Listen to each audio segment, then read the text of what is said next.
Let's plug in because it's time for the Music is Win podcast. To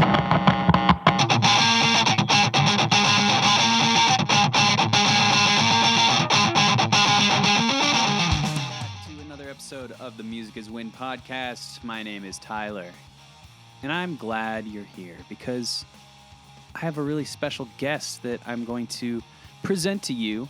Not the first time this guy's been on my platform. I guess you can call Music is Win a platform. That's the hip business term for a social media channel. I'm going to warn you right off the bat. Normally, the Music is Win podcast and my content in general is wholesome and good and, family friendly. Well, this is not one of those times. So, as the kids say, this is NSFW, not safe for work. So if you like to listen to the Music is Win podcast on iTunes, for example, and you play it in your car while you're driving, and your little baby girl or boy is in the back just playing with their little Fisher-Price toy, and they're just expecting some subtle, soothing sounds that tend to come out of this podcast, well, that's not going to be the case. However, this is an extremely fun episode. My guest is Glenn Fricker of Spectre Sound Studios, and he is on YouTube. You can find his links down in the show notes. He also has an awesome course that teaches you how to produce and engineer progressive metal. That is his newest offering that he's working on, so you can find the links to that down below. Glenn is an outstanding producer and engineer, and you'll actually find that I say producer a lot in this episode. I kind of mean engineer. I kind of interchange producer and engineer, but obviously those are two very different roles. Glenn can do both of them. I would say he's more of an engineer than a producer, but as an owner of a music studio, the man can do both with ease. So definitely keep that in mind. And again, this episode goes through some sort of war stories, as I've dubbed them, just behavior that Glenn's seen in the studio. And Glenn also talks about what he thinks it takes to be a great musician in a studio and sort of how being in a studio can reveal your true colors as a player. I know that truth all too well. Obviously, his fun antics will shine through, and we just had a great chat. It was in Germany when we were at TGU, and this isn't the longest episode. We didn't have a ton of time, but I still think it's a valuable and entertaining conversation to boot. So without further ado, let's jump right into a very explicit hangout with Glenn Fricker. Sorry. Are we good? All right. Okay, hey, quiet on set, please. We're recording and we can't close the door all the way. Close the door. We can. Oh, we can. Thank you. That's as good as it'll go. Oh. Okay, let's try that one more time. So, yeah, we'll just do a sync point here and... Yeah. 3, 2, 1.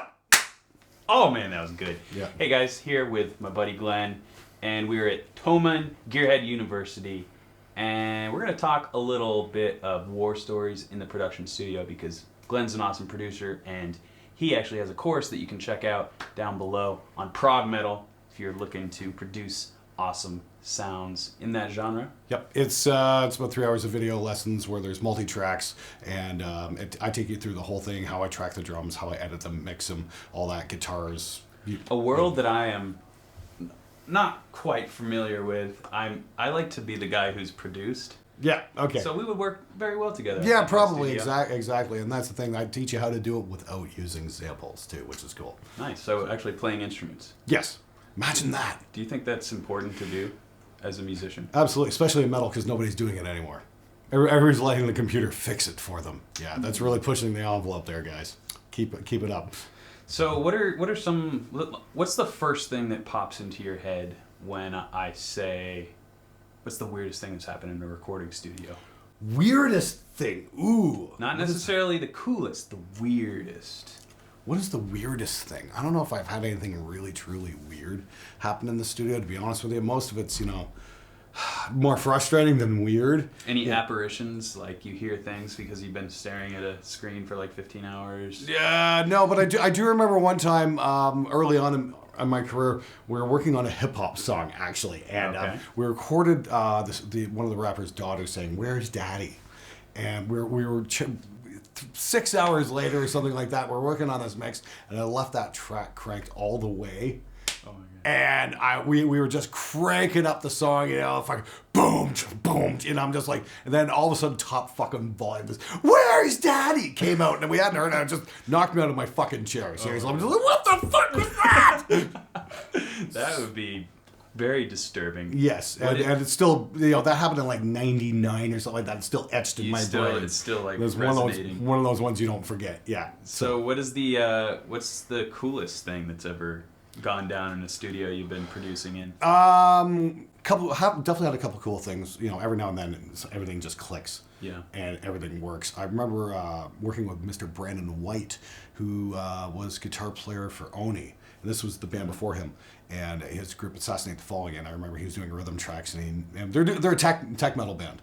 And I remember him nailing the rhythm track in one take flat. Like, that never happens, like, ever. Not in technical metal. It just doesn't happen. Punch-ins are just part of the game. It can be a little tedious at times. I was just like, holy crap, man, one take. Could we get it? Could we punch it and get it a little tighter? Maybe, but that was inspired performance. I'm not going to fuck with that. You know what I mean? Yeah. So that was really awesome. Just seeing, singers come in and just nail their parts and just like do this really inspired stuff. That's really cool. Or, even when it comes to, say, recording live drums and we get a really cool snare sound or a really cool drum sound, I'm like, it's a little victory, Just like a I'm total nerd out session. I get Yes. totally stoked, and because of that, I've had a lot of drummers come back and say, tell their band, I don't care, we're tracking our fucking drums at Glenn's, that kind of stuff, because they get really obsessive about drum sounds and stuff. So that's a good question, actually, and I'm interested to hear what you have to say. What is your take on punch-ins? So where do you draw the line with that? Here we go. Because I record stuff and I do punches for videos, but I have this sort of underlying integrity to the music that it's like, first of all, it doesn't feel right if you punch in a note or like a chord or something. Yeah, It's like, exactly. do it again, it's going to make you a better musician. But where do you kind of draw the line? I'll do punch-ins, sure. I mean, but if somebody's asking me to punch in every single note, come on, go home and practice. Yeah. There's a name for that. It's called gent. Oh.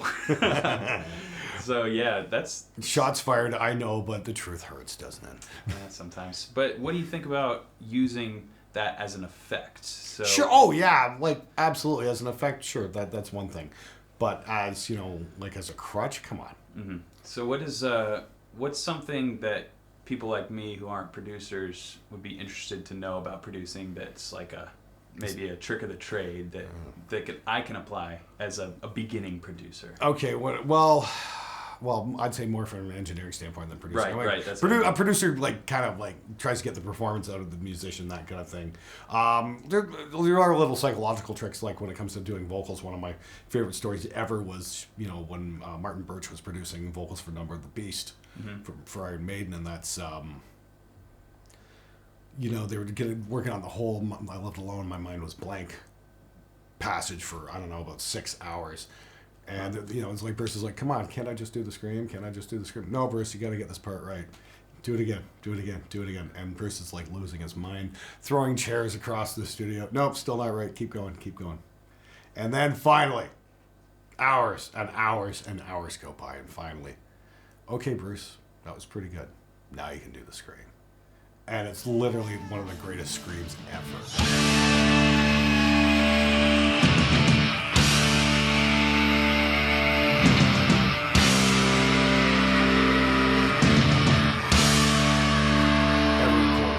So if they had auto-tuned that or like, that's okay, we'll fix it later, it would have never had the same impact. And that's where we lose the art, because you need to be able to push a musician to the breaking point. And I've had that.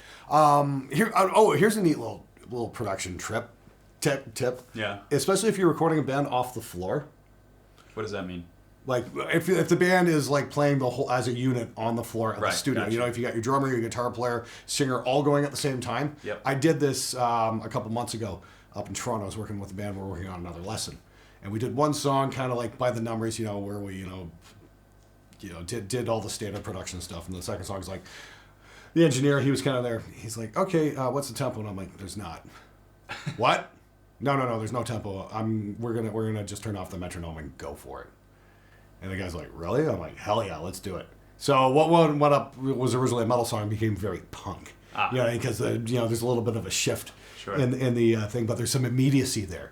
And the band's playing off each other, and there's definitely a vibe, you know what I mean? Like you can just kind of feel that. And that's something we don't get very much anymore, is because everybody records to a metronome.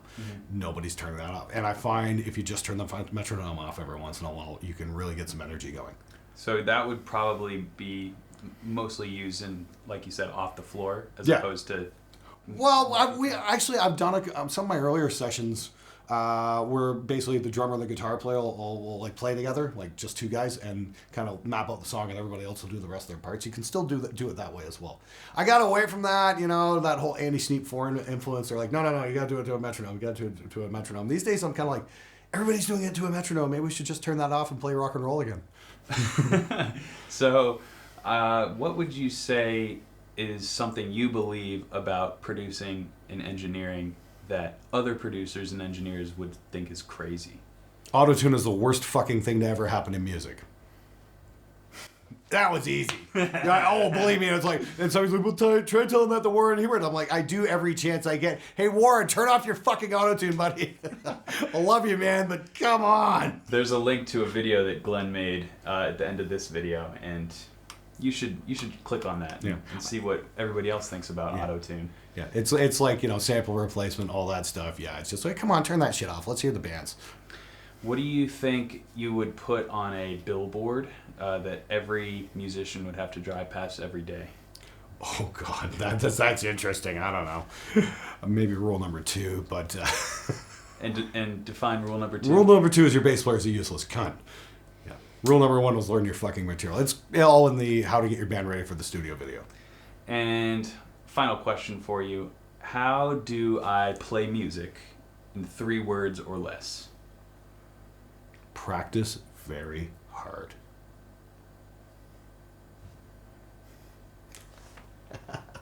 Well, there you have it, guys. Glenn Fricker, one of the coolest guys I know, and metal as beep. Sorry, I'm gonna keep it clean on my channel. I'll swear on other people's channels, but I have a reputation to uphold, and I'm not as metal as Glenn, so I'm just gonna keep it to my normal 12-year-old boy demeanor. So that is another episode of the Music is Win podcast in the books. Please subscribe on iTunes if you like to listen to podcasts, and give a nice 5-star review. That would really help me out. And newsflash, if you leave a review in iTunes, I think there's something coming up that could be beneficial for those of you leaving reviews on the podcast in iTunes. So bear that in mind.